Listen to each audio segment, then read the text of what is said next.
Le patron de ce café-restaurant du Petit Bayonne a été violemment agressé dans la nuit de jeudi à vendredi. Selon des témoins, c'était une véritable bataille rangée.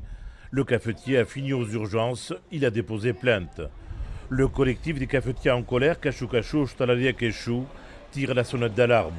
C'est la goutte d'eau qui fait déborder le vase. Effectivement, on a eu plusieurs faits d'agression effectivement, dans nos professions quand on sort tard de nos établissements ou quand on range nos terrasses. Là, a priori, c'est ce qui s'était passé 2-3 jours avant. Il y avait déjà eu une agression pour le même cafetier. Une enquête judiciaire est en cours. Les caméras de surveillance devront déterminer le déroulement des faits.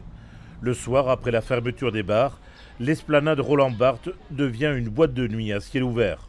On a un contexte qui est incontestablement explosif à certains moments, et notamment sur les coups de 3-4 heures du matin, quand en plus l'alcool de consommé fait son effet. Ce n'est pas le propre de Bayonne, hein. On voit bien à Biarritz, à Anglette, sur Saint-Jean-de-Luz. Les professionnels du tourisme reconnaissent qu'il existe une situation inédite cet été. Nous, ce qu'on constate, c'est qu'effectivement, il y a de plus en plus d'insécurité dans les rues.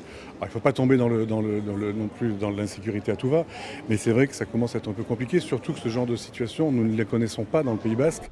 Mercredi à 19h, quai Chao à Bayonne, le collectif des cafetiers en colère organise un rassemblement pour dénoncer ces agressions.